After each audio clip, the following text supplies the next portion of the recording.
هذا وما كنا لنهتدي لولا أن هدانا الله أشهد أن لا إله إلا الله وحده لا شريك له وأشهد أن محمدا عبده ورسوله اللهم صل على سيدنا محمد وعلى آله وأصحابه وذرياته أجمعين سبحانك لا علم لنا إلا ما علمتنا إنك أنت العليم الحكيم. Baik ibunda rahimani wa rahimakumullah, kita awali majlis ini dengan kalimat basmalah. Bismillahirrahmanirrahim. Siapa yang baca? Cikgu.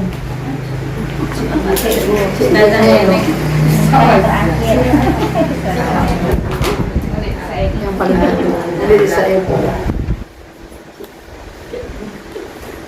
A'udzu billahi minasy syaithanir rajim. A'udzu billahi minasy syaithanir rajim. Bismillahirrahmanirrahim. Bismillahirrahmanirrahim. Wailul likulli humazatil lumazah. Wailul likulli humazatil lumazah. Alladzi jama'a malan wa 'addadah.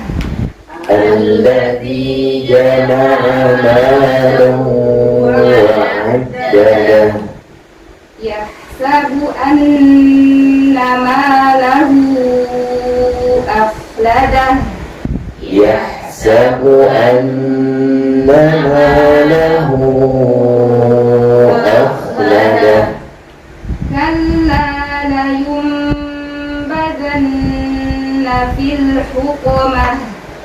Kalla layunbadanna fil hukumah. Wa ma adraka mal hukumah. Wa ma adraka mal hukumah. Narullahil muqadah. Narullahil muqadah. Allati tattali'u 'alal afidah. Allati tattali'u 'alal afidah. Innaha 'alaihim muqsadah. Innaha 'alaihim muqsadah. Fi 'amadin mumaddadah. Fi 'amadin mumaddadah. Barakallah.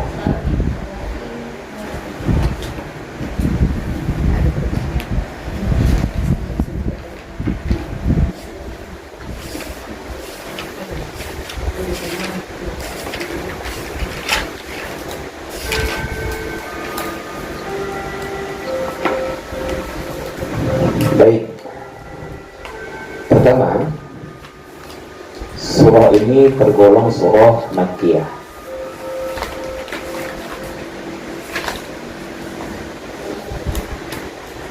Yang kedua,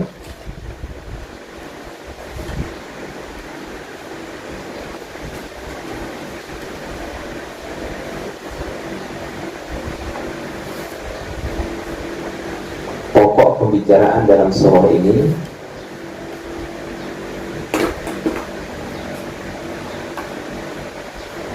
berbicara tentang penanggulangan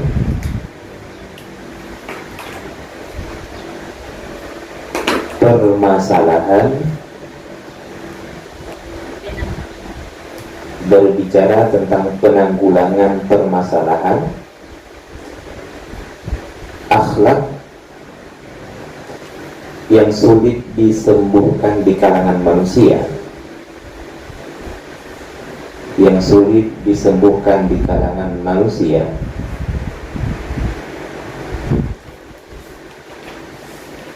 yaitu suka mengumpat dan mencela orang lain.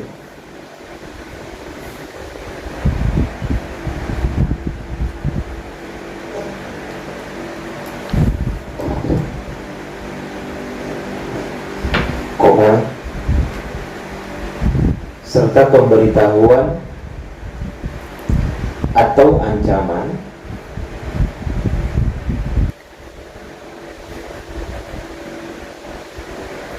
tentang siksa yang akan mereka rasakan kelak di akhirat.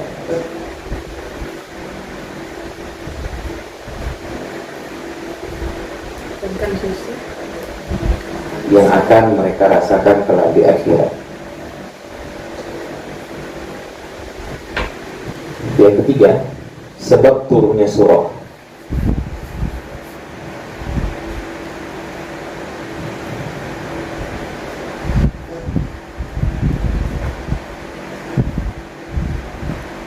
Surat ini turun mengenai Umayyah bin Khalaf.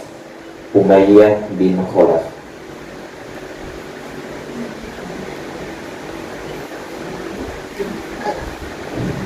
Umayyah bin Khalaf. Allah. Di ujungnya F ya. Yang senang mengumpat dan mencela Rasulullah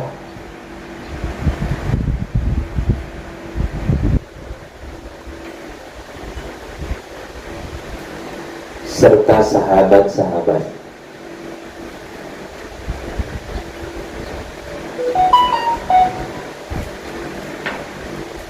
Lantas turunlah ayat ini sebagai celaan atas sikapnya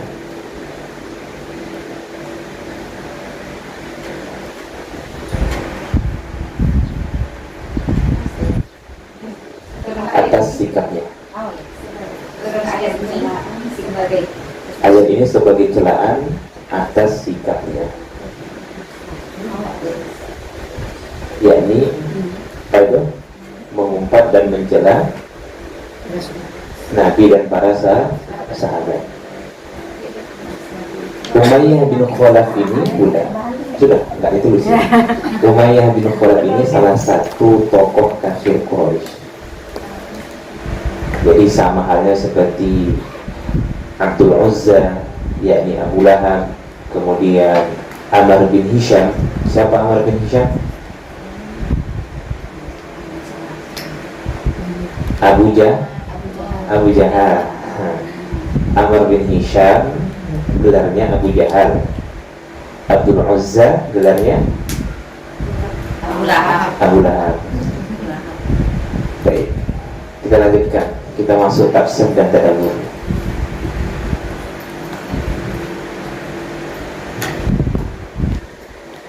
Bismillahirrahmanirrahim. Wailul.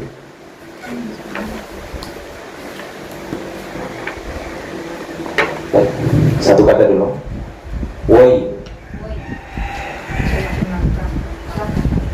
Di dalam Al-Quran hanya dua surah yang dimulai dengan kata wail. Surah apa?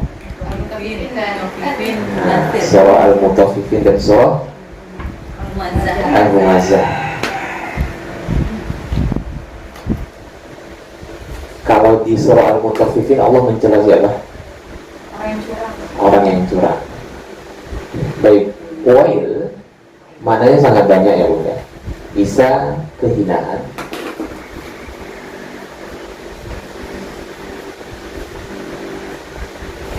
binasa,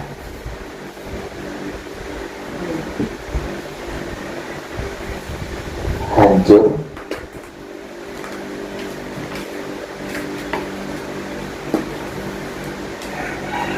celaka,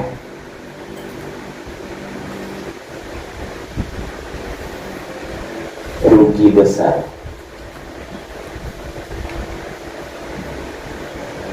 Itu makna wail. Jadi kalau disebut wail, maka mencakuplah seluruh makna-makna ini Bunda. Kehinaan, binasa, hancur, celaka, rugi besar.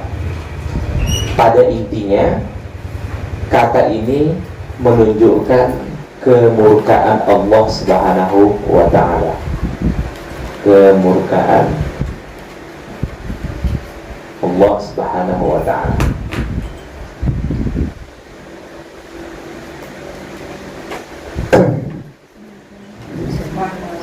Ada juga yang mengatakan seperti dalam tafsir At-Taisir dan tafsir As-Sa'di, wail itu juga salah satu nama neraka.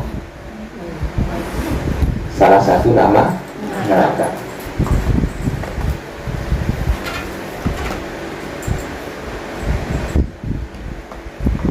Pendapat yang lain mengatakan wail itu adalah nama sumur yang ada di dalam neraka.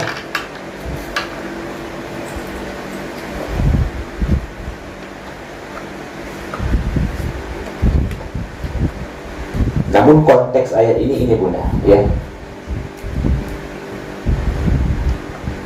Kenapa? Karena di dalam surah ini nanti Allah bercerita tentang Hutoma, neraka Hutoma. Jelas ya? Jadi bukan nama neraka atau sumur yang ada di dalam neraka. Baik, intinya semua kata wail itu menunjukkan kemurkaan Allah Subhanahu wa ta'ala. Lanjut, likulli.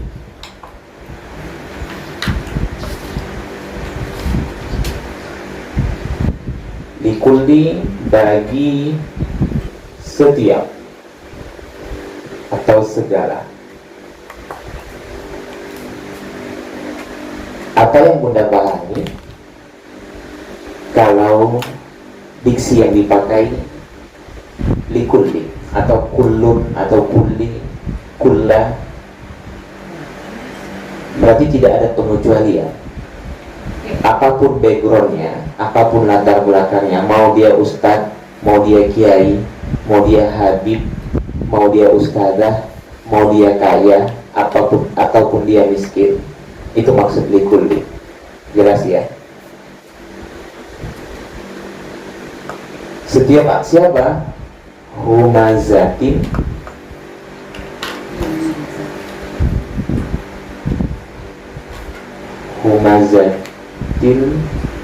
lumazah.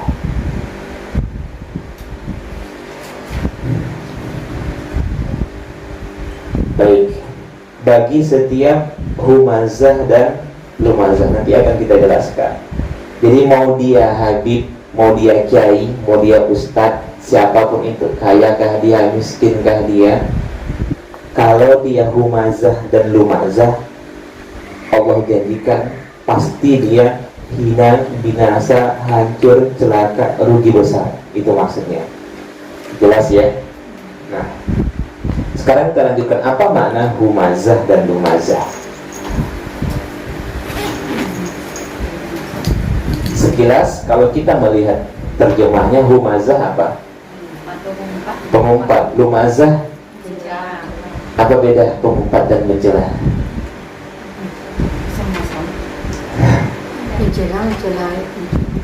Sebelum kita lanjutkan, yang Bunda pahami pengumpat, apa yang Bunda katakan? Pengumpat merepet, Menggerutu.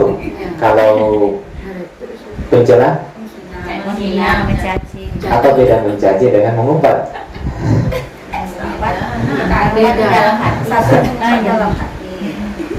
Mengumpat dalam hati. Lumazah langsung diomongin. merepet. dalilnya apa? Baik. Humazah ini bentuk jamak ya. Tanya ini bukan ditujukan kepada feminin atau perempuan. Jadi tidak semua tamar butoh itu ditujukan kepada perempuan. Nah di sini maknanya adalah untuk mengukuhkan atau menegaskan.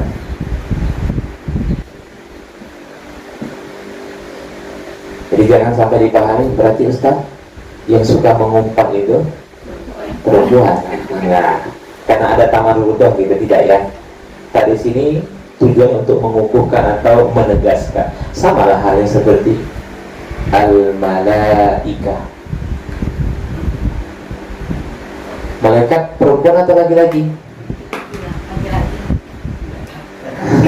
Kalau nggak tahu nih malaikat laki-laki enggak. Allah nggak pernah sebut malaikat itu laki-laki gitu kan. Nah, perempuan. Pasal saya perempuan Ustaz karena ada tamarbu. Tidak. Allah ada. Bagaimana hakikat malaikat itu hanya Allah yang tahu. Jadi sama halnya seperti ini kan tadi sini bukan ditujukan kepada perempuan. Malaikat ini bentuk jamak, bentuk mufradnya, bentuk tunggalnya apa? Malakun. Malakun, satu orang malaikat. Baik, kita lanjutkan.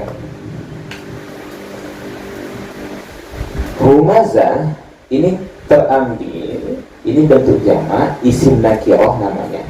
Kalau di dalam bahasa Arab isim nakiroh. Bentuk fi'ilnya itu hamaza. Oke. Pelakunya disebut dengan hamiz. Hamizun. Yang ini fi'il, yang ini fa'il. Dalam bahasa Arab atau diksi yang dipakai di dalam Al-Quran, yang mengumpat itu pelakunya disebut apa? Hamizun. Ini untuk satu orang. Humaza untuk jamak. Baik, apa makna hamaza?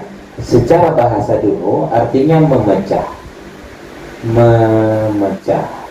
Secara bahasa maksudnya apa? Memecah belah persaudaraan. Oke, itu secara bahasa. Nah, adapun secara istilah, makna hamaza ini secara istilah.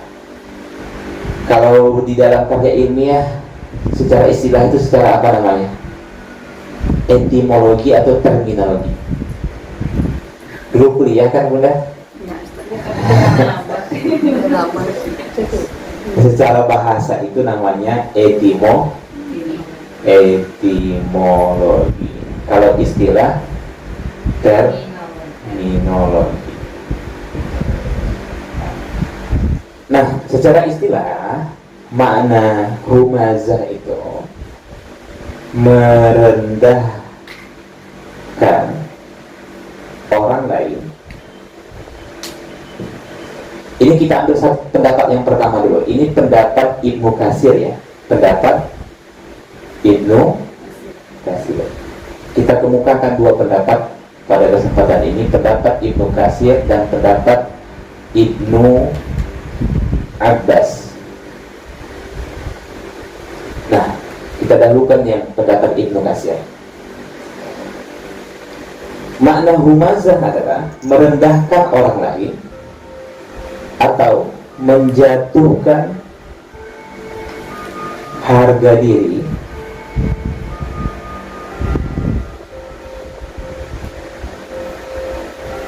merusak kehormatannya. Oke. Atau merusak harkat dan martabat lewat ucapan.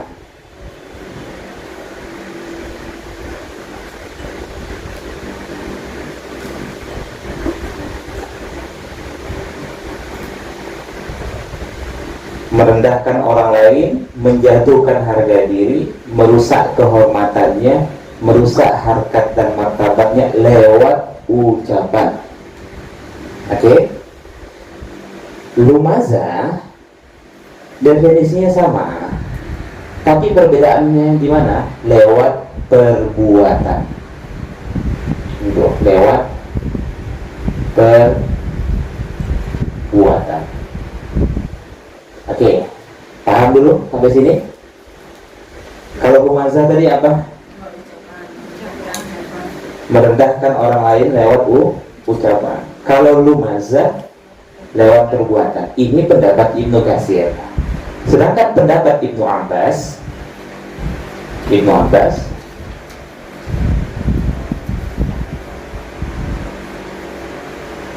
humazah dan lumazah.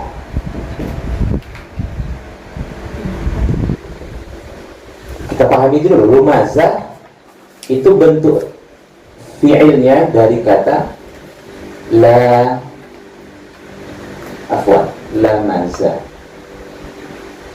mazah. Fa'ilnya lamizun. Oke. Secara bahasa artinya menikam atau menusuk. Nah, secara istilah menurut Ibnu Abbas, humazah itu merendahkan orang lain, menjatuhkan harga diri, merusak kehormatannya, merusak harkat martabatnya saat dia tidak ada atau di belakangnya. Sedangkan lumazah itu merendahkan orang lain saat dia ada atau berada di depannya.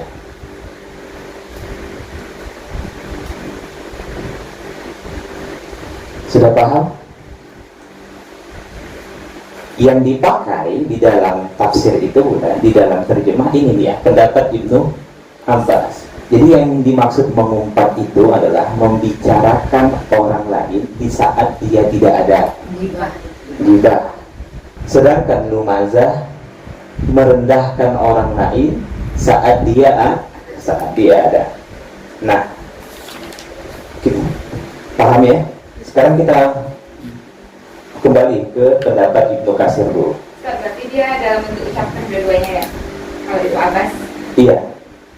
Kalau Ibnu Abbas dalam bentuk ucapan. Sedangkan Ibnu Katsir humazah itu lewat ucapan, lumazah lewat perbuatan. Oke. Terlepas keluar dari ikhtilaf ini Bunda, yang namanya merendahkan orang lain dengan cara apapun itu tidak diperkenankan di dalam Islam. Paham ya? Nah, karena kalau kita nanti baca tafsir lagi, ada 7 tafsir mengenai makna humazah dan lumazah. Ada yang menafsirkan sampai 8 Bunda.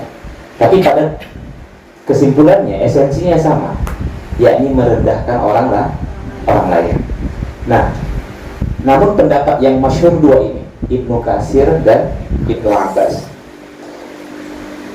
baik merendahkan orang lain, menjatuhkan harga diri, merusak kehormatannya, merusak harkat dan martabatnya lewat ucapan, berkaitan dengan apa? Baik berkaitan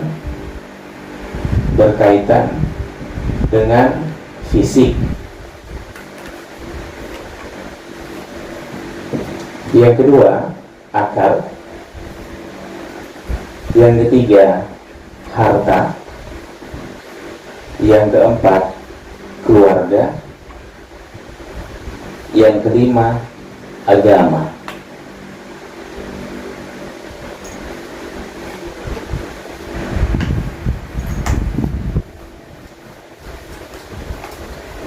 Nah,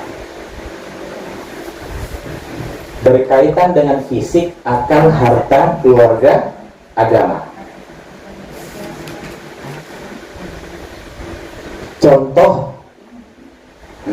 Contoh merendahkan orang lain lewat ucapan berkaitan dengan fisik.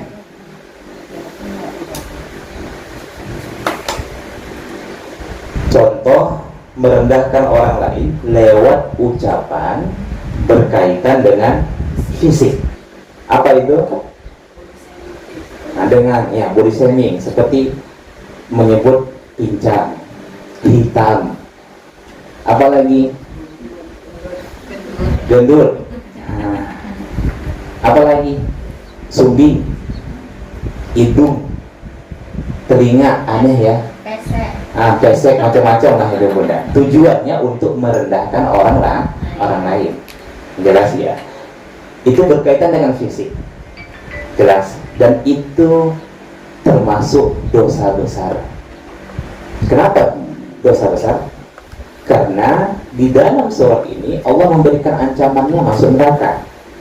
Neraka apa? Neraka hukumah. Jelas ya. Jadi jangan katakan mengumpat dan mencela itu bagian dari dosa kecil. Tidak, dosa besar bunda. Karena itu kebiasaan kafir Quraisy. Nabi dulu ketika yatim dihina, direndahkan. Anak yatim. Ketika Nabi yatim direndahkan. Ketika Nabi sempat budak direndahkan.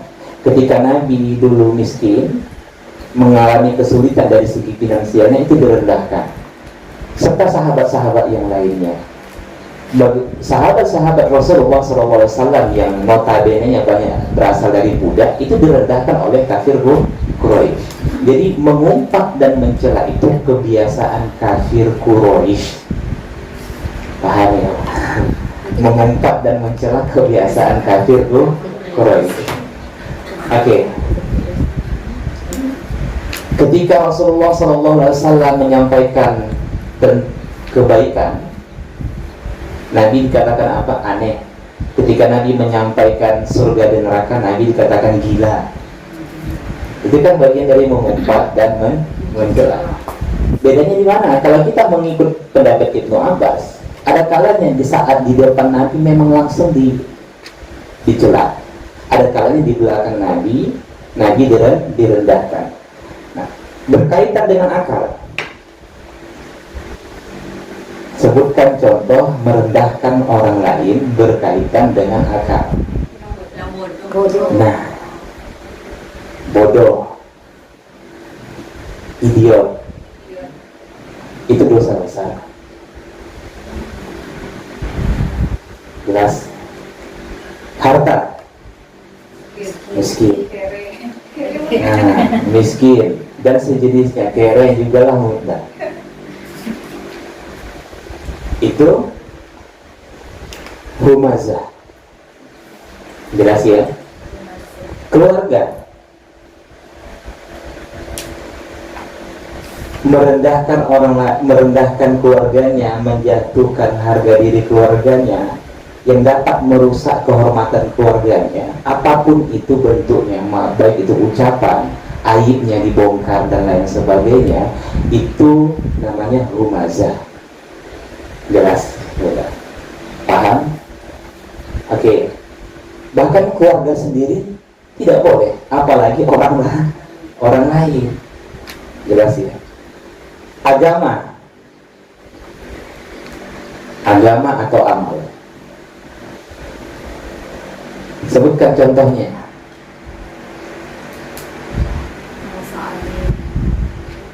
Itu bagus mengangkat seseorang.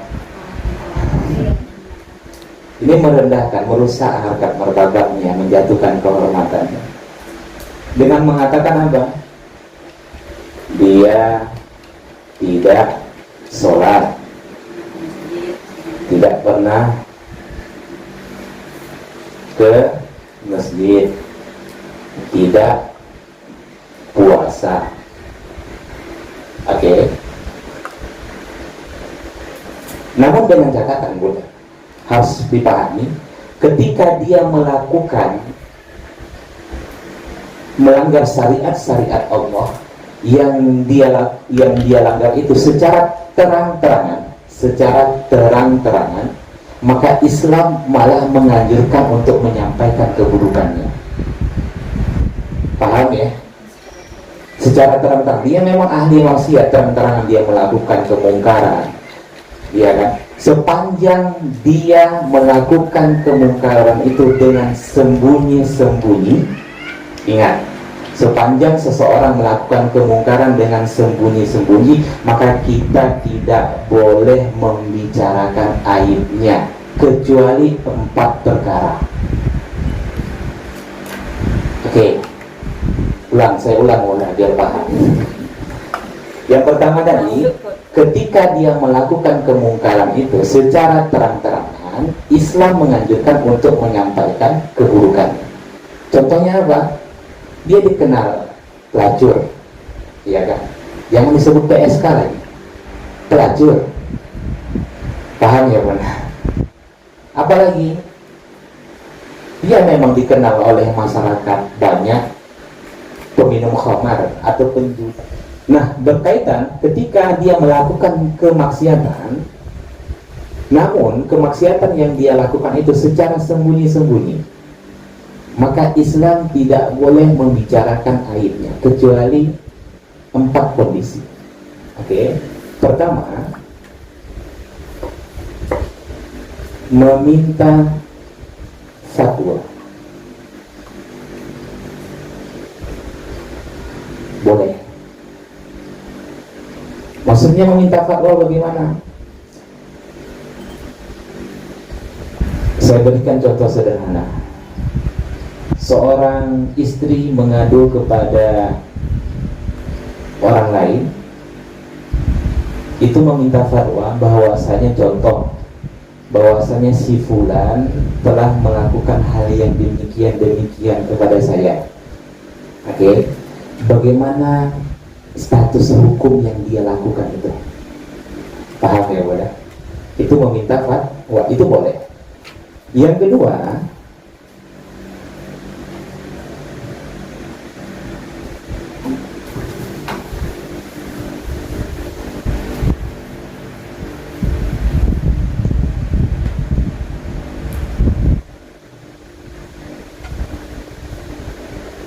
meminta kepada orang lain untuk merubah sikapnya.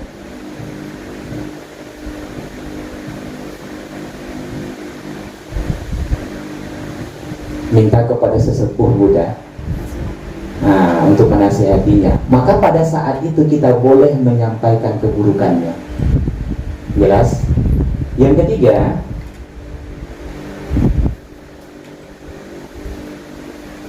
mengadukan ketidakadilan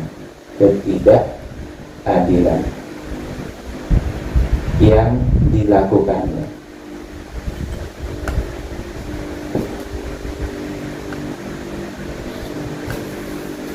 Apa misalnya? Sama halnya seperti seseorang yang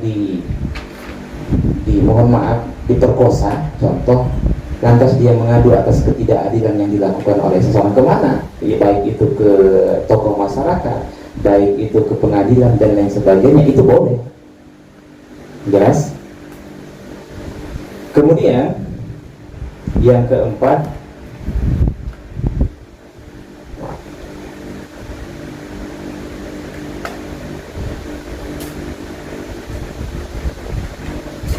yang keempat, memperingatkan orang lain agar berhati-hati. Memperingatkan orang lain agar berhati-hati. Nah, itu boleh. Semisal si A tidak mengetahui bahwa si A berteman dengan si B. Mohon maaf, si A berteman dengan si B. Si A mengetahui bahwasanya si C itu adalah seorang penipu. Oke. Nah, si A menyampaikan keburukan si C ini kepada si B boleh, tapi dengan tujuan apa? Supaya si B jangan sampai dia ikut tertipu. Paham ya, Bunda? Itu maksudnya. Supaya orang lain berhati-hati. Keluar dari ini tidak boleh. Nah, sekarang kita muhasabah yang selama ini, pernah mengumpat, Bunda? Oke. Sampai sekarang? Kalau puasa Kok masih ada? Karena belum diobati. Apa obatnya? Untuk ilmu. Ya, salah satu yang menuntut ilmu. Cintai orang lain sebagaimana mencintai diri sendiri. Pernah nggak bunda iri dengki kepada anak yang sukses, anak bunda sendiri yang sukses? Enggak. Kenapa? Mencintai. Nah, jadi sebabnya sebenarnya seseorang suka membuat karena dia tidak cinta kepada saudaranya. Masalahnya di situ, bunda. Jelas. Tidak ada orang tua yang iri dengki kepada anaknya yang sukses. Lantas kenapa dia iri dengki kepada orang lain? Karena dia tidak mencintai orang lain sebagaimana dia mencintai dirinya sendiri. Kan itu kata Nabi kan, wa ahibba linnas ma tuhibbu li nafsik. Mencintailah saudaramu sebagaimana engkau mencintai dirimu sendiri. Kalau memang engkau tidak mau disakiti, jangan pernah sakiti orang. Kalau memang engkau tidak mau dibicarakan aibmu, jangan pernah membicarakan aib seseorang. Itu maksudnya. Kalau engkau suka dengan sesuatu yang mewah, maka berikan kepada orang yang mewah. Itu maksudnya. Jelas. Rasakan apa yang dia rasakan. Itu mencintai saudaranya sebagaimana dia mencintai dirinya sendiri. Jadi masalahnya karena dia tidak cinta kepada saudaranya, muncullah sifat iri, sifat dengki. Siapapun di antara saudara-saudara kita, siapapun itu bunda yang sukses, cinta, senanglah. Kalau muncul rasa senang itu, muncul nggak mengumpat mencela itu? Tidak. Nah, jadi masalahnya karena dia tidak mencintai saudaranya. Oke, kita lanjutkan. Kalau dalam hati tadi kan nggak ucapan Ustaz. Kalau dalam hati itu terlintas besoknya lagi mana tuh Ustaz? Masuk rumah. Nah, apakah di dalam hati?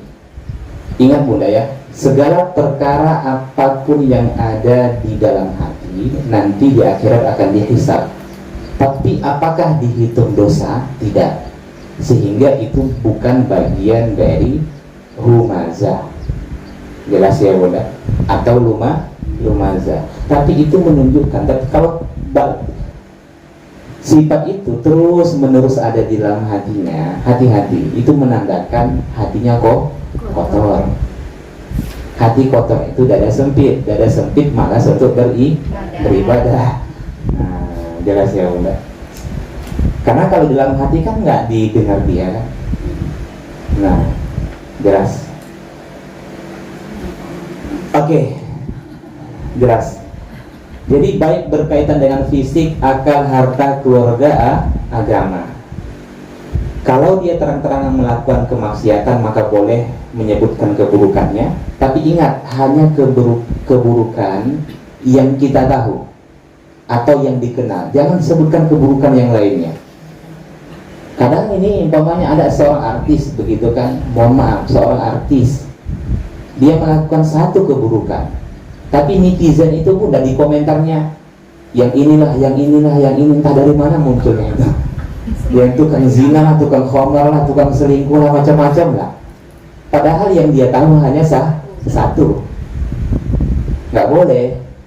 Jadi dalam Islam, kalau kita memang dikenal di dalam masyarakat luas bahwasanya dia ahli maksiat dalam satu keburukan, hanya itu yang kita sebutkan. Jangan sampai sebutkan keburukan-keburukan lain yang tidak kita ketahui. Jelas ya? Oke. Nah, ini maksud humazah. Tapi kalau kita mengikut pendapat Ibnu Abbas, berarti dia membicarakan orang lain saat dia tidak ada. Baik itu dengan apa? Ini juga bunda, termasuk ucapan, ya kan? Ucapan, tulisan juga termasuk. Ya, di WhatsApp atau di Facebook gitu kan. Tengoklah si fulan itu, ha. Nah, jelas ya. Kalau menyebut si fulan boleh nggak? Boleh. Tapi kalau menunjuk secara personal langsung, itu yang tidak boleh. Karena kalau sudah personal langsung itu dapat merusak kehormatannya. Makanya bagi bunda-bunda yang ingin memberikan nasihat kepada seseorang, yang ingin memberikan contoh, sebut saja si fulan. atau ada seseorang yang mengatakan hal demikian, jangan ditunjuk persoalannya langsung. Jelas ya? Oke. Lanjut. Sekarang kalau lumazah itu merendahkan orang lain lewat perbuatan, bagaimana tuh? Contohnya lewat perbuatan. Kembali tadi, dengan meniru-niru kekurangannya. Seperti apa? Pincang. Itu dia tiru. Ada orang seperti itu? Ada. Apalagi Menundukkan mata. mempraktekkan suara sengaunya. Termasuklah itu lumazah. Langsung mudah dipraktekkannya tuh. Nah, jelas ya. Jadi umpamanya ngaji, cempreng suaranya, diikutin pula kan. Itu lumazah tuh. Jelas? Apalagi yang ketiga, tapi kalau kita melihat di beberapa tafsir Bunda, dulu yang dilakukan oleh kafir Quraisy itu kepada Rasul dan kepada sahabat itu selalu dengan memainkan alis mata dan bibir. Nah, dulu alis mata. Nah, itu lumazah tuh. Gini ya, jadi lihat si pulang di mana. Nah, jelas. Bibir bagaimana? Gigit bibirnya pun. Itu lumazah. Nah, jelas. Dosa besar. Jadi merendahkan orang lain lewat perbuatan. Humazah merendahkan orang lain lewat ucapan. Dan sehingga kalau kita sudah paham pendapat Ibnu Katsir ini, otomatis kita paham lah pendapat Ibnu Abbas. Bedanya di mana? Di depan, di belakang. Paham ya Bunda? Nah, oke. Apapun itu. Nah, bagaimana kalau fitnah? Ya Allah. Padahal ini kan sesuatu yang benar disampaikan. Bagaimana fitnah? Tentu jauh lebih besar lagi lah dosanya. Nah, di situ logisnya Bunda. Oke? Paham ya? Ada yang tanyakan? Berhenti mengumpat dan mencela, karena itu bagian dari dosa besar. Dan ancamannya adalah neraka.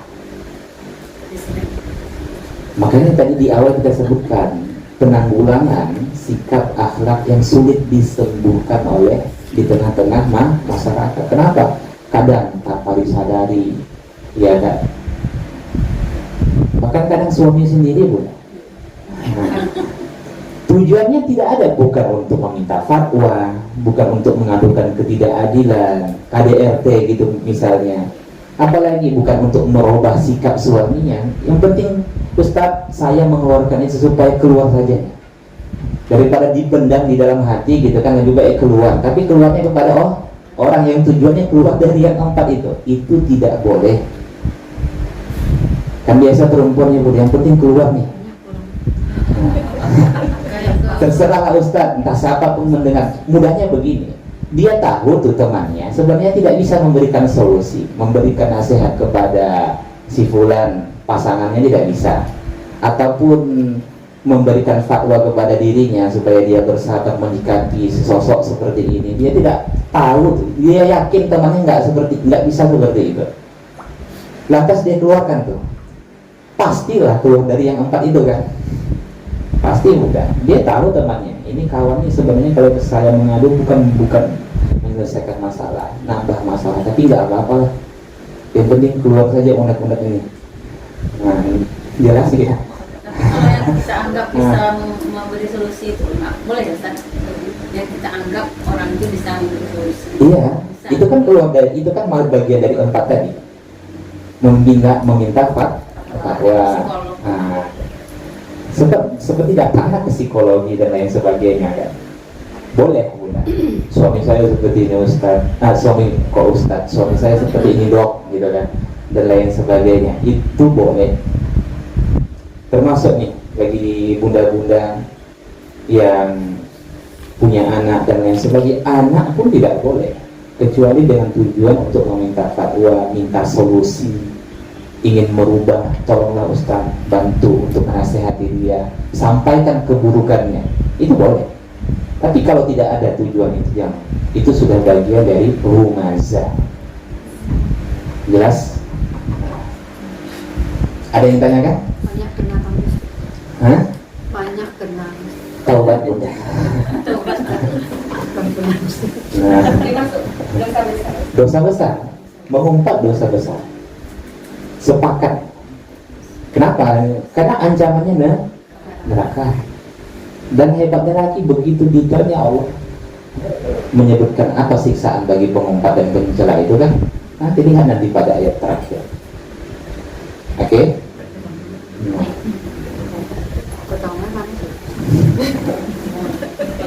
Di ayat terakhir nanti hukumannya bagi pengumpat dan pencela.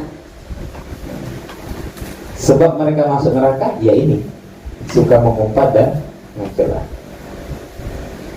Umum Jamil itu kalau wahyu terputus, munculnya surah Ad-Duha itu kan gara-gara mengumpat, gara-gara mencela Nabi, dengan mengatakan apa?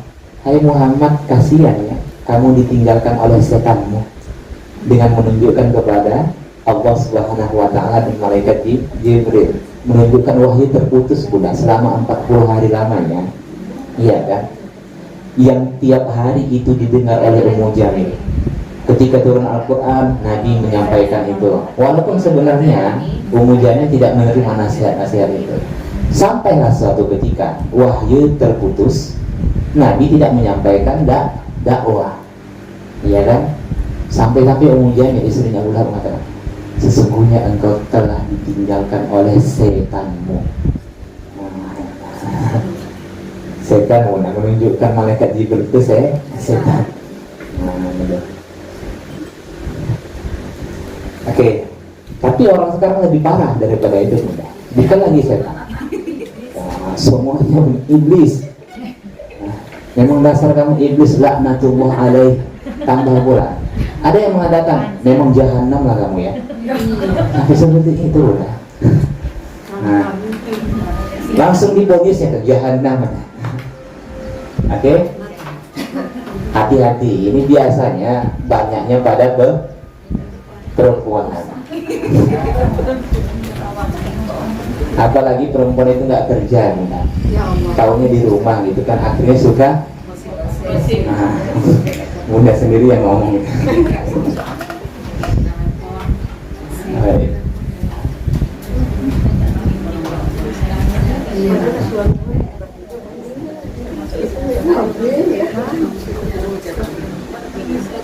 Minta maaf bunda kepada siapapun itu, baik terkhusus kepada suami. Minta maaf kepada suami. Bang, saya pernah mengumpat kamu. Ngomong itu sih. Hah? Ngomong itu.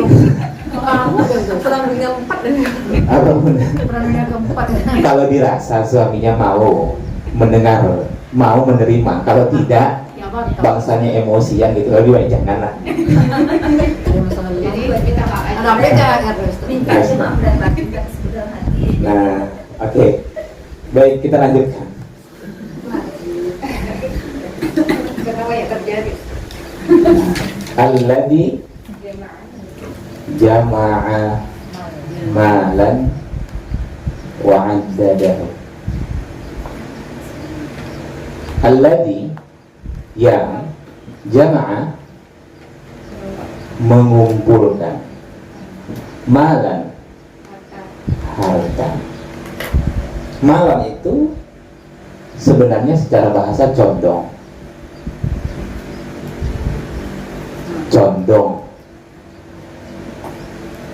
Oke, wa'addadahu. Wa dan addadahu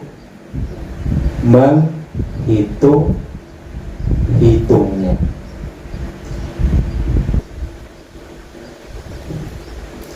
Fa'iddah, Karena ada yang kita bahas yang mudah dalam surah Al-Baqarah ya. Fa'iddatun min ayyamin ukhra. Addada, hitunglah, kan itu mudah. Masa iddah, masa iddah, menghitung-hitungnya. Baik. Apa maksudnya? Di antara sifat-sifat humazah dan lumajah itu, yang pertama adalah ini dia, mengumpulkan harta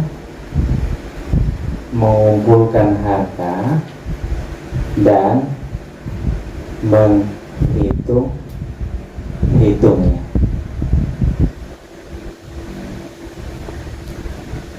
Apa maksudnya? Untuk apa dia mengumpulkan harta dan menghitung-hitungnya?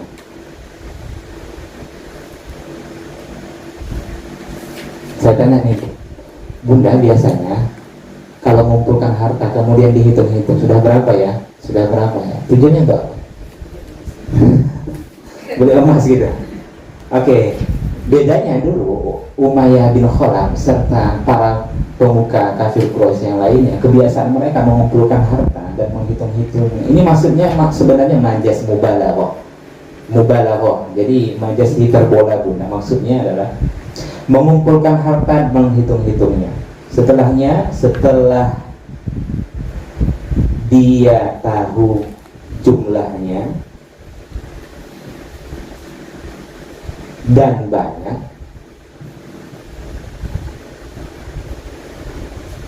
kemudian yang ketiga, dia banggakan. Yang keempat, merasa dirinya hebat. Yang kelima, jatuhlah sifat sombong. Yang keenam, puncaknya apa?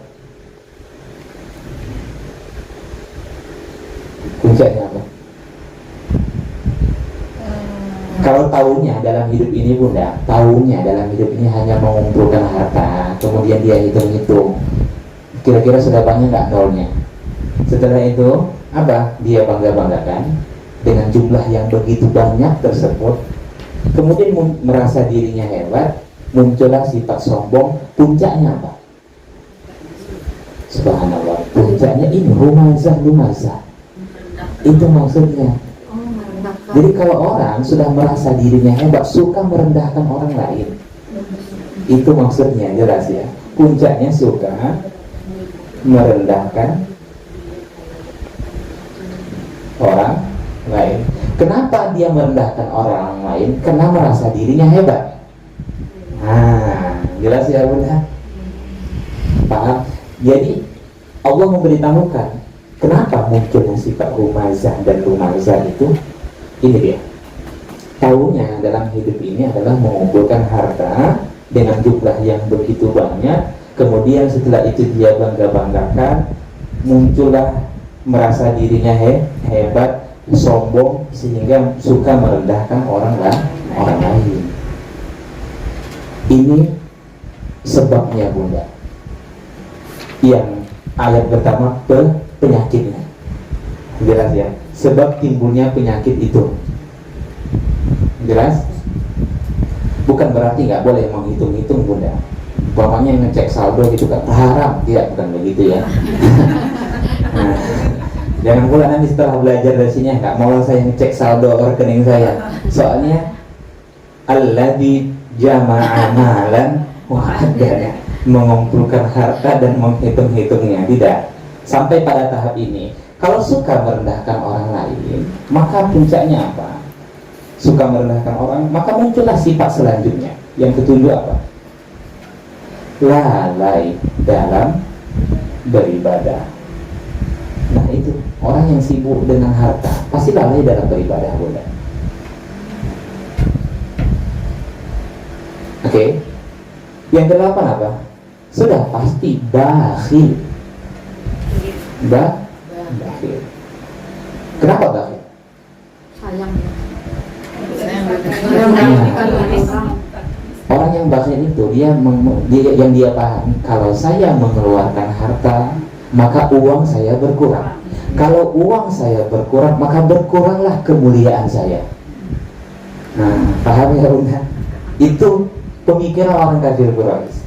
Malah setelah saya mengeluarkan uang, ini sudah 100 juta. Kalau saya kurangi nanti, ya kan, menjadi contoh menjadi 50 juta, maka berkuranglah kemuliaan saya. Dia sudah barometernya Bunda. Kemuliaan dan kehinaan itu bukan lagi ketaatan, tapi sudah pada konsep harta. Itu kebiasaan kafir Quraisy. Nah, sebab-sebab inilah yang perlu dihilangkan. Jelas ya? Bukan tidak boleh mencintai harta. Berlebihan mencintai harta itu yang tidak boleh. Jelas ya Bunda? Paham? Ngantuk atau merenung nih? Maka kita lihat siapapun, coba evaluasi, siapapun yang suka merendahkan orang lain pasti merasa dirinya hebat. Merasa diri hebat itu pas muncullah sifat ujub, menganggap bahwasanya dia melakukan itu karena kehebatannya, karena kekuatannya. Itu tidak ada Bunda. Jelas ya? Kita ini bukan orang soleh, kita yang dimudahkan untuk beramal soleh oleh Allah. Pahami itu. Allahu Akbar, kita bertakbir kan? Kenapa kita bertakbir? Karena kita dimudahkan Allah beramal soleh selama Ramadan. Jelas. Ada mahadakum, kan itu kita bahas atas petunjuk yang telah diberikan kepada kalian. Terima kasih ya Allah, Engkau mudahkan saya beramal soleh. Dan bakhil itu juga, bakhil dosa kecil atau dosa besar? Dosa besar. Kenapa disebut dosa besar? Coba surah Al-Lail itu, coba diingat-ingat surah Al-Lail. Wa amma man bakhila wastaghna. Siapa yang bakhil? Wastaghna, merasa dirinya cukup. Itu lihat. Orang yang merasa dirinya cukup dalam hal apapun, ya kan, sehingga dia tidak butuh lagi dengan Allah, tidak berdoa kepada Allah, tidak butuh dengan orang lain. Itu maksudnya tuh. Tidak, wa kadzdzaba bil husna, dan dia mendustakan yang terbaik. Apa itu? Tidak percaya atau berkurang keimanannya tentang hari akhirat, tentang surga. Fasanu yassiruhu lil usra. Janji Allah apa? Maka akan kami permudah baginya untuk menggapai jalan kesulitan. Apa itu? Masuk ke dalam neraka. Allah permudah dia masuk ke dalam neraka. Paham ya Bunda? Sedangkan orang yang senantiasa berinfak, lihat ayat sebelumnya. Apa itu? Fa'amma man a'ta, sebelumnya wattaqo wasaddaqa bil husna. Ya, siapa yang senang berinfak, ya kan? Kemudian wattaqo, dan dia tidak bermaksiat. Itu maksudnya. Dia berinfak, tapi kalau dia bermaksiat itu bukan amal baik dalam pandangan Allah. Ada orang nyumbang masjid, tapi sholat tidak. Itu maksudnya. Itu bukan amal baik dalam pandangan Allah. Itu munafik namanya. Nah, jelas ya. Sedekah iya, tapi maksiat tetap jalan. Itu bukan akto wattaqo. Paham ya? Amal baik dalam pandangan Allah itu dia senantiasa berinfak, kemudian dia meninggalkan segala yang diharamkan oleh Allah. Wa kadzdzaba bil husna. Motivasinya apa? Untuk mendapatkan wasaddaqa bil husna, membenarkan yang terbaik. Motivasinya apa? Supaya bisa masuk surga, supaya bisa melihat wajah Allah. Itu maksudnya. Apa janji Allah? Fasanu yassiruhu lil yusra. Kalau tadi usra, kalau sebelumnya, kalau setelahnya tadi usra, ya kan, sebelumnya tadi usra, sebelumnya itu yusra. Kami permudah baginya untuk menggapai jalan kebahagiaan. Apa itu? Mudah hidupnya di dunia, mudah hidupnya saat sakrat, mudah proses sakratul mautnya, mudah di alam kuburnya, mudah di alam mahsyarnya, sampai pada puncak masuk surga. Allah permudah. Jadi salah satu kenapa seseorang berat menjalankan amal soleh, salah satunya penyebabnya karena bakhil. Kenapa? Kalau dipermudah seseorang masuk ke dalam neraka, berarti dipersulitlah baginya untuk melakukan amal soleh. Kalau dipermudah baginya masuk surga, berarti dipermudah baginya menjalankan amal soleh. Jadi itu hikmahnya, Bunda. Lihat ancamannya, dipermudah masuk ke dalam neraka. Bakhil itu bagian dari dosa besar. Oke. Lanjut. Kenapa ya sampai seperti itu Allah menjanjikan? Karena memang mengeluarkan harta amalan yang paling berat. Jawabnya itu. Bunda berhaji berulang kali, itu untuk Bunda. Umroh berulang kali untuk Bunda. Puasa untuk Bunda. Iya kan?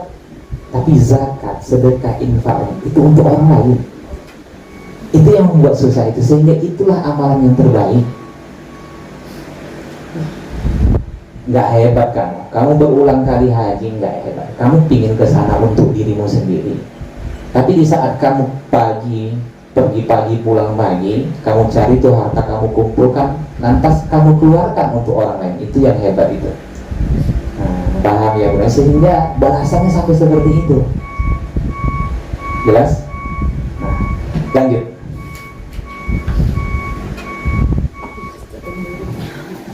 Malah Ustaz. Jam 9 kurang kada. Oke. Alladzi jama'a malahu wa 'addadah. Yahsabu anna malahu akhladah. Yahsabu anna malahu akhladah. Kembali Bunda tadi, berinfak itu bukan saat susah, saat senang ya. Sekalipun dalam keadaan susah dia berinfak. Jelas? Ya. Jangan dianggap pas senanglah berinfak. Allah menganjurkan untuk berinfak dalam kondisi apapun sesuai dengan kemampuannya. Yahsabu anna malahu akhladah. Yahsabu, dia mengira, anna, bahwa malahu, hartanya, akhladah, mengekalkannya. Nah, lihat Bunda.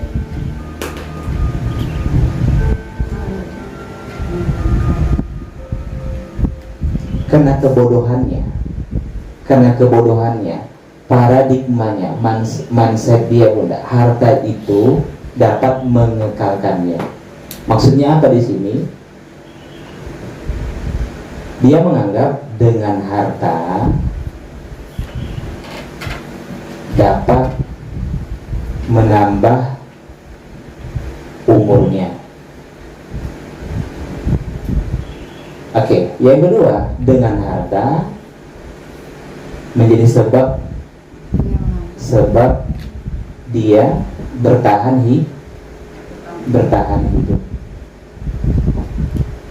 Nah, lihat, ada orang yang berpikiran seperti itu. Rasa-rasanya kalau tidak ada harta saya tidak akan hidup. Itu kafir Quraisy. Jelas ya Bunda. Dengan harta dapat menambah umurnya. Dengan harta sebab dia bisa bertahan hidup. Yang ketiga, dengan harta dia bisa bahagia, senang. Dengan harta dia mulia. Oke, jadi barometer Umayyah bin Khalaf serta bestinya. Nah, sudah bestinya. Itu apa? Udah hidup itu pola pikir mereka adalah harta. Seolah-olah kalau tidak ada harta, umur mereka berkurang. Padahal itu dibantah oleh Allah kan. Kalla, nanti ayat setelahnya kan. Kalla. Sekali-kali tidak. Maksudnya apa? Tidak benar dengan harta itu membuat umur kalian bertambah, dengan harta kalian bisa bertahan hidup. Ini masalah hidup dan mati itu takdir Allah, tidak ada sangkut pautnya dengan harta. Jelas ya mudah? Paham? Nah, ini kenapa dia suka senantiasa di dalam hidupnya, tahunya di dalam hidupnya hanya mengumpulkan harta, kemudian dia hitung-hitung ini. Karena yang dia pahami, dengan hartalah dapat mengekalkannya. Paham ya Bunda? Sangat indah susunan ayat ini. Lihat. Karena barometernya, tolak ukurnya adalah harta. Dengan adanya harta saya hidup, kalau tidak ada harta saya mati. Sehingga apa? Tahunya dalam hidup ini. Nah, paham ya? Tahunya dalam hidupnya ini. Tahunya sepanjang hidupnya yang dia tahu hanya mengumpulkan harta. Lalu dia hitung-hitung, dia kalkulasikan sudah berapa ya tabungan saya ya. Setelah itu apa? Merasa dirinya hebat, puncaknya suka mengumpat. Suka merendahkan orang lain. Seolah-olah begini juga. Kita balik lagi. Hei manusia, kalian tahu nggak siapa yang senang mengumpat dan mencela itu? Apa sifat mereka? Ini yang hidupnya tahu mengumpulkan harta, kemudian menghitung-hitungnya, kemudian yang selanjutnya apa? Karena barometernya kehidupan dia adalah harta. Kan sih indah susunan ayatnya Bunda. Bisa dari bawah, bisa dari atas. Oke? Paham? Nah.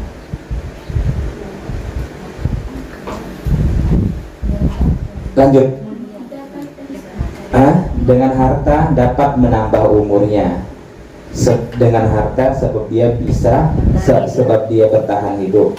Dengan harta dia bisa bahagia dan senang. Dengan harta dia mulia. Ingat Bunda, apapun yang kita terima di dalam hidup ini, takdir Allah, baik kaya, miskin, itu bukan tolak ukur kemuliaan atau kehinaan.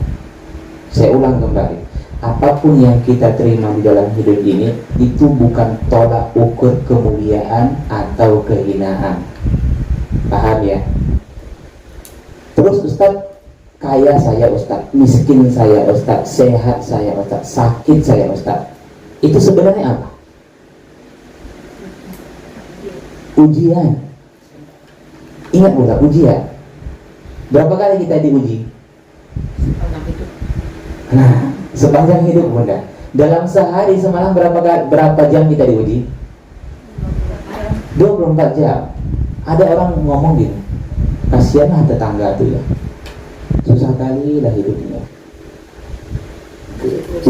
Begitu berat ujian. Padahal dia nggak sadar saat itu dia diuji. Paham ya Bunda? Jadi saat sehat dia diuji, saat sakit dia uji, itu ujian kan. Alladzi khalaqal mauta wal hayata liyabluwakum ayyukum ahsanu amala. Ya kan? Alladzi yang khalaqal mauta, yang menciptakan kematian, wal hayata kehidupan, liyabluwakum untuk menguji kalian, ahsanu amala, siapa yang paling baik amalnya. Jadi nggak ada tuh tolak ukur kemuliaan, kehinaan seseorang dengan harta.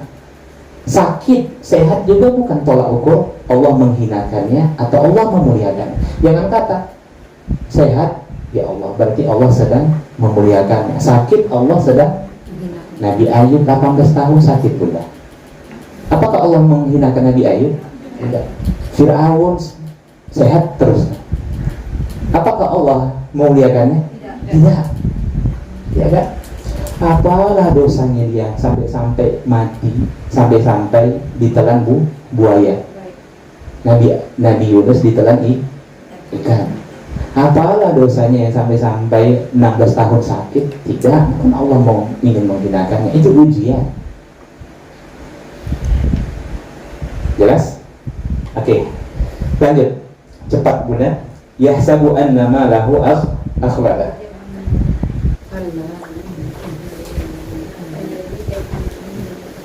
Kalla.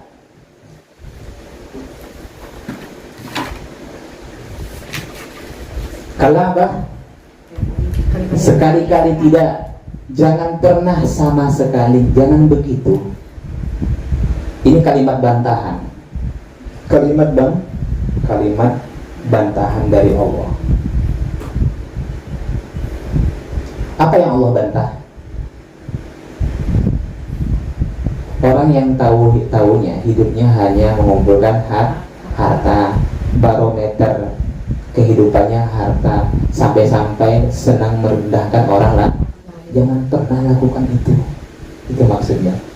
Jangan pernah sekali-kali lakukan hal yang demikian. Allah ngomong udah. Sudah? Kalla. Andai kata dia terus melakukan hal yang demikian, maka janji Allah apa? La yumbadanna fil hutama.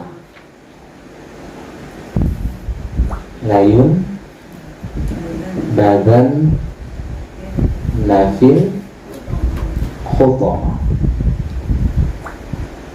La, benar-benar, pasti, sungguh. Allah tegaskan. Ini sama halnya seperti qasam pula. Qasam itu apa artinya? Sumpah. Paham ya? La yumbadanna, dia dilemparkan fi dalam hutama. Belum ada Bunda. Coba bayangkan ini dulu, ayat ini turun melalui lisannya Rasulullah, ya kan? Langsung di depan Umayyah bin Khalaf. Paham ya? Jadi ayat ini kita nggak tahu apa hutomah. Sampai nanti pada ayat selanjutnya baru kita tahu apa hutomah itu kan.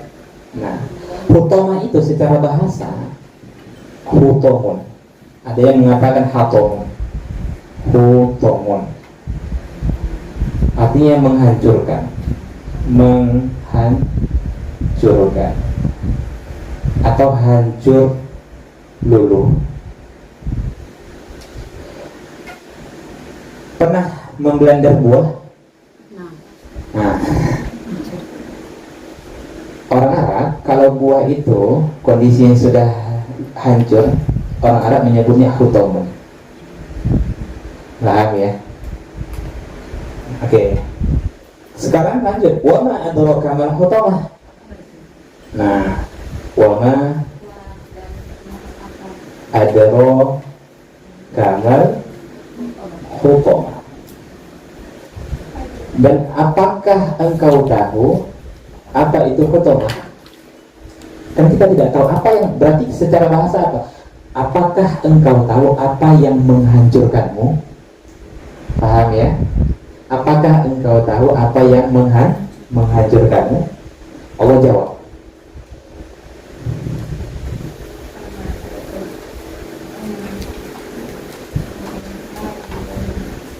Allah sebutkan. Apa itu? Narullahil muqadah. Nar apa? Api. Nar itu api pula, bukan neraka ya. Neraka itu bahasa Hindu. Oke. Api. Jadi api Allah al-muqadah yang dinyalakan. Apa beda ini? Fokus narul muqadah. Lihat ayatnya. Di mana perbedaannya? Bukan itu Bunda. Kita semuanya kita tak ada artinya. Api yang menyala. Api yang dinyalakan. Yang itu? Apinya Allah. Yang dinyalakan. Apa yang ingin Allah sampaikan?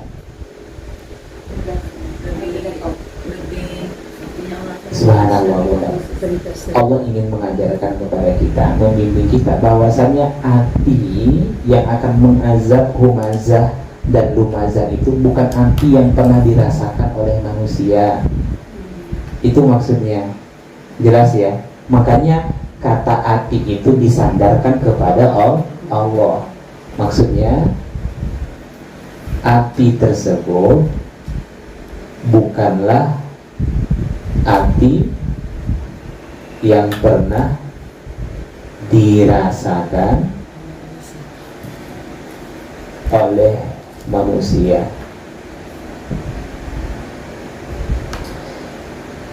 Lihat, bagaimana mungkin Bunda? Sedangkan azab yang paling ringan apa? Neraka. Dipakaikan sendal sampai meledak kepalanya kan? Itu azab yang paling ringan. Jelas ya? Berapa kali lipat? Nabi mengatakan 70 kali lipat panasnya daripada api yang terpanas di dunia. 70 kali lipat Bunda.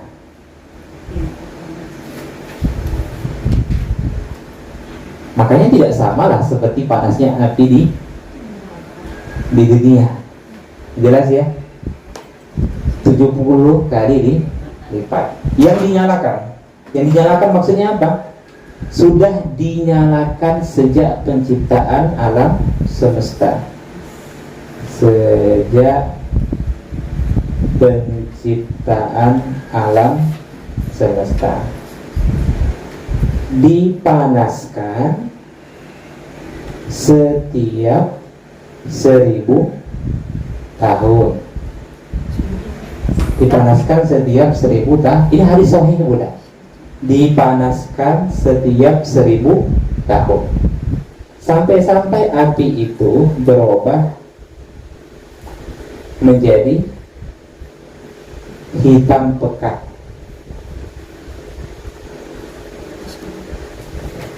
Pernah melihat api hitam pekat Bunda? Asap yang ini ya. Nah,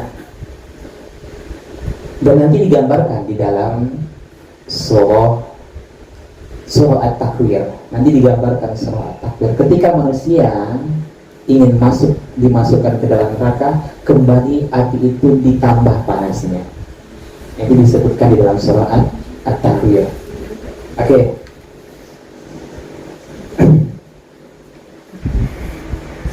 Sebenarnya apa yang ingin Allah sampaikan? Allah sayang nggak dengan kita? Allah benci nggak dengan pendosa? Kalau benci nggak ada kata taubat dong, nggak ada istilah ampunan Allah. Sebenarnya Allah yang ingin Allah sampaikan adalah Allah sebutkan ini supaya kita berhenti, jangan sampai lagi mengungkap dan mencela. Kan sayang Allah dengan kita dah. Sampai dia peringatkan, dia tidak mau kita itu masuk ke situ. Jelas ya? Bukan menunjukkan Allah itu benci dengan makhluk, tidak. Andai kata Allah tidak peringatkan ini, bagaimana manusia? Ya Allah, andai kata Allah katakan terserah, mengumpat, mencela, zolim, membunuh, memperkosa dan lain sebagainya, tidak disebutkan hukumannya. Bagaimana merajalela kemaksiatan di mana-mana Bunda? Ini rahmat Allah kepada kita. Allah sebutkan hukuman itu supaya bukan berarti supaya kita harus masuk ke situ, supaya kita jangan sampai masuk. Caranya bagaimana? Berhenti mengumpat dan mencela. Itu satu keburukan, bukan keburukan yang lain. Jelas ya? Oke.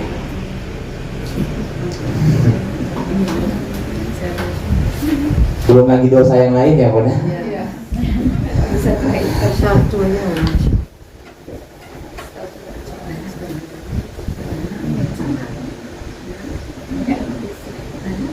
Ingat saja Bunda keedahnya. Seseorang akan masuk ke dalam surga Allah. Tidak ada yang membatasi dirinya dengan surganya Allah. Walaupun amalnya tidak banyak, yang penting dia meninggalkan hal-hal yang diharamkan oleh Allah, masuk surga. Karena Nabi mengatakan ittaqil maharim takun a'badan nas. Jauhkan dirimu dari perbuatan yang diharamkan Allah, engkau disebut orang yang paling ahli ibadah. Ingat tuh Bunda, walaupun dia hanya melaksanakan yang wajib saja, contoh, ya kan, zikirnya kurang, baca Qurannya kurang, tapi sepanjang dia tidak bermaksiat, tidak ada yang membatasi dirinya dengan surga. Karena masalahnya kenapa? Udahlah amal sedikit, banyak ulama maksiat. Nah di situ masalahnya benar. Maka kalau begitu ya banyaklah amal, lakukan amal-amal baik, ya kan? Ya dengan amalan sunnah dan amalan-amalan lainnya.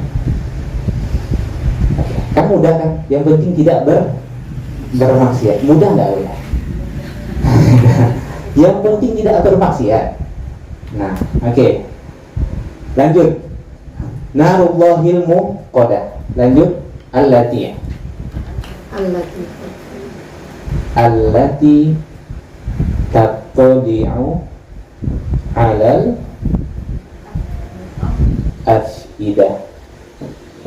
Allati yang tattali'u artinya muncul, secara bahasa muncul, hatta matla'il fajar. Apa artinya? Hatta muncul fajar. Jadi bahasa kerennya terbit ya. Terbit. Terbit. Cuman disederhanakan di dalam terjemah sampai ya. Iya kan? Iya. Allati tak sampai ya. Sampai. Makna aslinya muncul bunda atau terbit. Oke? Sampai ala dalam, ke dalam, afidah hati. Kalau satu apa? Bahasa Arab hati. Nah, yang ini benar. Fuadun. Oke, dulu sudah kita bahas ya, apa fuadun atau qalbun dan lain sebagainya. Fuadun ini bentuk tunggalnya. Kalau bentuk jamaknya apa? Afidah. Paham ya? Paham ya benar? Oke, maksudnya apa? Api itu sampai membakar ke dalam hatinya. Hati itu letaknya di mana? Hati, bukan hati yang di sini ya. Hati yang di dalam jantung. Api itu sampai ke dalam jantungnya. Bedanya dengan di dunia bunda, orang ketika dibakar kulitnya, dagingnya mungkin sudah lemas, mati. Tapi nanti di akhirat ketika api itu sampai jantungnya itu, jauh di dalam jantungnya itu merasakan api itu, apakah dia mati? Tidak. La yamutu fiha wala yahya. Dia tidak hidup dan tidak mati. Sampai-sampai api itu dirasakan oleh hatinya bunda. Paham ya? Jelas? Oke. Sifat hutomah yang pertama tadi apa? Ini. Ya, yang kedua ini. Ini sifat Allah bicara tentang sifat hutomah itu ya. Kemudian allati tattali'u 'alal afidah. Lanjut. Innaha alaihim mu'sadah. Innaha alaihim mu'sadah. Innaha, sesungguhnya dia. Siapa dia? Api. Api ya bunda. Api Toma. Alaihim, atas mereka. Siapa atas mereka? Nah, kembali humazah dan lumazah maksudnya bunda. Jelas ya? Paham ya? Muqsodah, ditutup rapat. Subhanallah.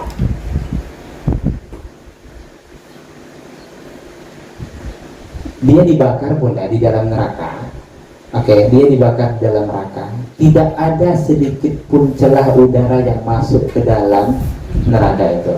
Dan tidak ada sedikit pun celah hawa api itu keluar dari neraka itu. Paham ya? Dari tempat tersebut. Sama halnya ketika bunda lagi memanggang ikan, ya kan, lagi memanggang ikan supaya matang secara keseluruhan, bagaimana? Ditutupkan. Nah, begitulah hukuman bagi humazah dan lumazah. Paham ya? Dia masuk ke dalam neraka, dibakar, yang panasnya itu 70 kali lipat, dipanaskan setiap 1000 tahun, sampai-sampai apinya berubah menjadi hitam. Kemudian apa? Ditutup rapat, nggak keluar sedikit pun udara bunda dari, nggak masuk sedikit pun udara dari luar. Kalau api dibuka sedikit, bagaimana? Uapnya kan keluar, itu mengurangi panasnya. Tapi kalau api itu memang ditutup rapat, bagaimana? Bertambah panasnya bunda. Jelas ya? Yang ngomong siapa nih? Allah. Jelas. Oke, lanjut. Fi amadin mumaddada. Fi pada amad, tiang mumaddada, yang panjang. Asalnya apa? Apa asal mumaddada? Mad itu artinya apa? Panjang. Nah, okay. Sudah tahu, tapi gimana ya Ustaz ya? Kadang nggak nyambung ke situ. Oke. Lanjut. Pada tiang-tiang yang panjang, maksudnya dia di dalam neraka bunda. Berarti di dalam neraka itu ada tiang. Nabi mengatakan tiang-tiang itu dari besi yang panjang. Untuk apa tiang yang panjang ini? Nah, untuk mengikat dia. Siapa yang dia itu? Humazah dan lumazah. Diikat sampai tidak sedikit pun anggota tubuhnya bergerak. Paham ya bunda?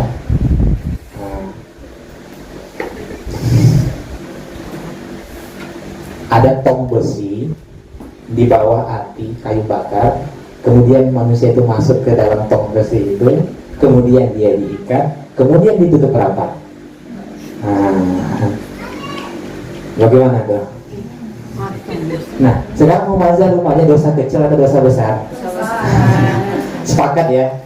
Nah, alhamdulillah. Ada yang tanyakan? Cepat ya, udah. Alhamdulillah. Intisarinya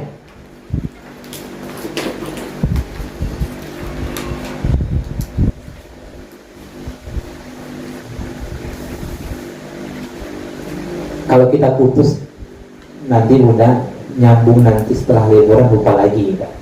Ya kan? Lebih baik diselesaikan, tapi begitulah cepat-cepat jadinya. Baik. Pertama, yang terbiasa atau seringkali mengumpat, menggunjing, mencela,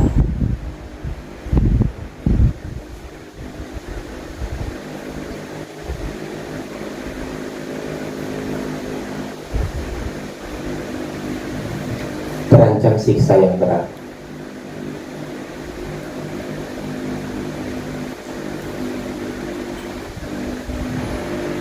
Subhanallah, saya teringat malah stand up komedi itu bunda. Dia menjatuhkan ibunya, menjatuhkan adiknya, supaya tujuannya apa? Supaya ada lawaknya.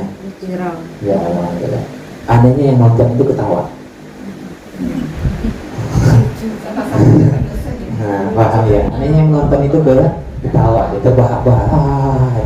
Pada saat itu dia sedang menjatuhkan ibunya, dia menjatuhkan keluarganya. Hanya tujuan apa? Dapat uang, supaya orang lain tertawa, supaya dia dianggap lucu. Jangan tonton hal seperti itu bunda. Karena tertawa itu dapat mematikan hati. Kenapa? Tertawa itu boleh, tertawa yang tidak terkontrol itu yang tidak boleh. Paham ya? Sebagaimana Nabi juga pernah tertawa, sahabatnya sahabat. Tapi kalau banyak tertawa itu bisa mematikan. Kenapa? Pernah nggak Bunda kalau tertawa itu ingat Allah, ingat akhirat? Orang yang tertawa, sering tertawa itu pasti banyak lalainya dalam mengingat Allah, pasti lupa zikir. Begitu dia senang dengan tertawa, akhirnya apa? Dia membuat agenda yang bisa membuat dirinya tertawa. Sampai-sampai pada akhirnya ngundang ustadz pun yang kalau bisa banyak buat dia tertawa. Nah, jadi ini pelawak sama ustadz sekarang udah Betty.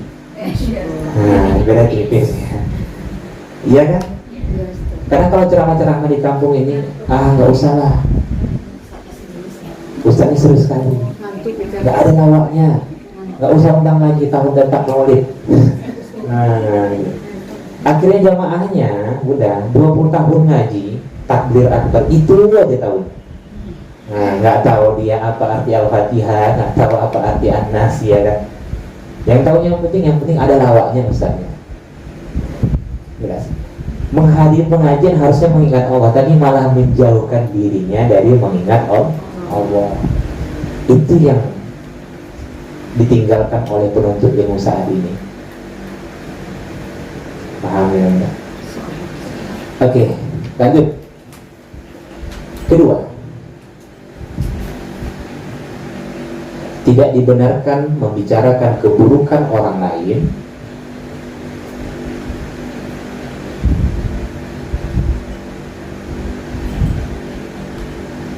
walau keburukan itu benar, kecuali dalam kasus-kasus tertentu. Sudah kita sebutkan.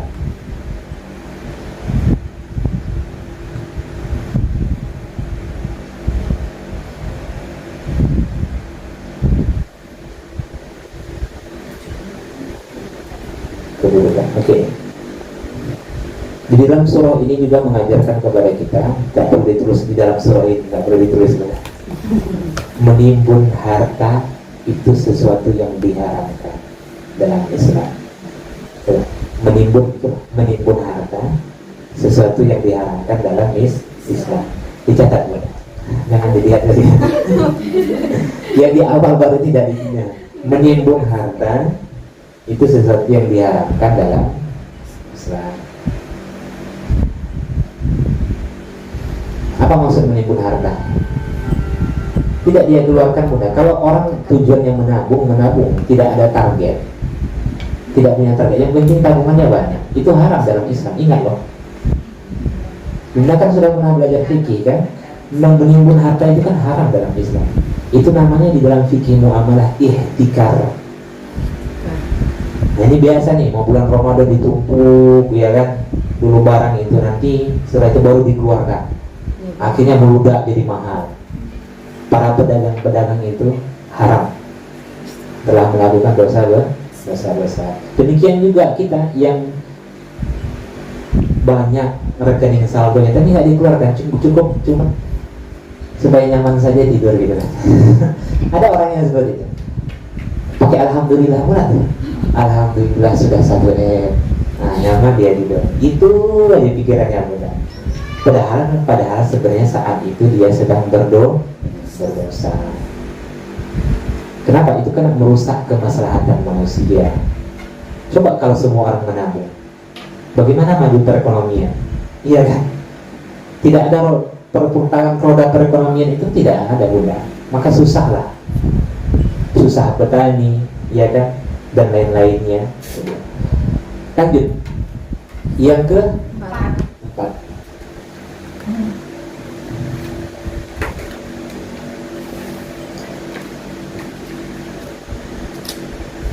Penisbatan api neraka kepada Allah memberi kesan bahwa ia bukan api biasa.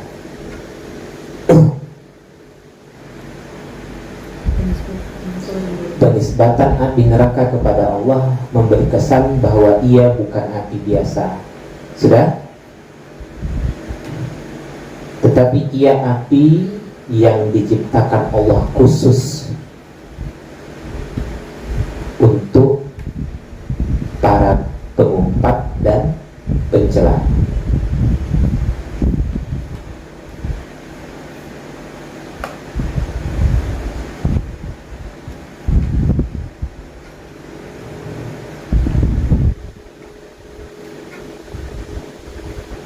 Oke, lanjut.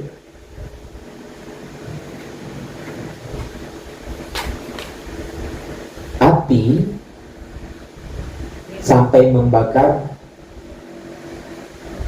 hati mereka.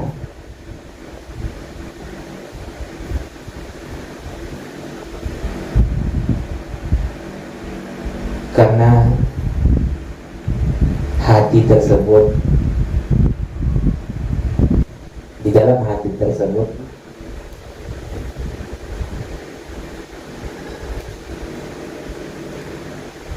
kesombongan itu berada.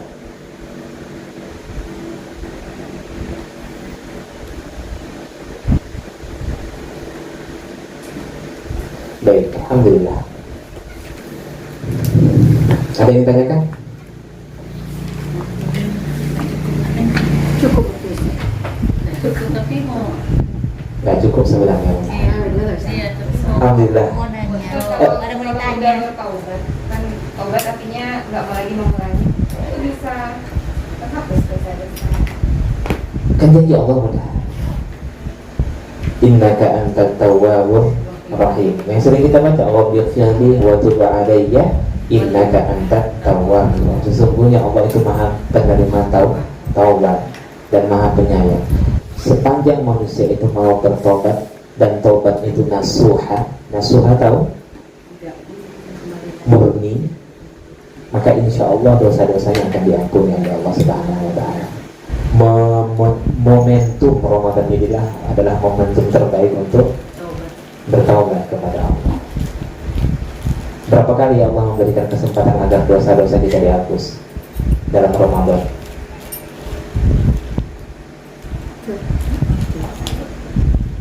Empat kali Bunda. Makanya aneh kalau ada orang keluar dari Ramadan nggak diampuni dosanya kan? Man shoma Ramadana imanan wa ihtisaban wa ghufira lahu ma taqaddama min dzambi. Dengan puasa, ya kan? Itu sudah sering kita dengar. Kalau dengan puasa yang tidak terampuni dosanya dengan apa? Man qoma Ramadana imanan wa ihtisaban wa ghufira lahu ma taqaddama min dzambi. Dengan sholat malam, sholat tarawih. Kalau juga tidak dihapusi dosanya dengan sholat malam, man qoma lailatal qadri imanan wa ihtisaban wa ghufira lahu ma taqaddama min dzambi, dengan mendirikan malam al-qadar. Kalau juga tidak diampuni apa? Dengan zakat. Paham ya? Zakat fitrah. Jelas. Kalau juga tidak diampuni, celaka tuh manusia. Bedanya terlampau jelek Bunda. 4 kali kan Allah berikan kesempatan, masih juga tidak diampuni. Makanya orang menanti-nantikan bulan Ramadan itu. Itulah memang waktu terbaik agar dosa-dosa kita dihapuskan oleh Allah. Baik, ini pertemuan terakhir kita di bulan Ramadan ini. Saya sebagai guru memohon maaf apabila ada kata-kata saya yang salah, yang kurang berkenan di hati Bunda. Mungkin menurut saya itu candaan, tapi bagi Bunda mungkin menyakitkan. Nggak mungkin. Saya mohon maaf. Doa dari saya dan harapan kita semua, semoga amalia-amalia Ramadan kita diterima di sisi Allah Subhanahu wa Ta'ala, dan Ramadan yang tersisa dapat menjadi lebih baik lagi. Kembali lagi saya memohon maaf. Akhirul kalam. Assalamualaikum warahmatullahi wabarakatuh. Waalaikumsalam.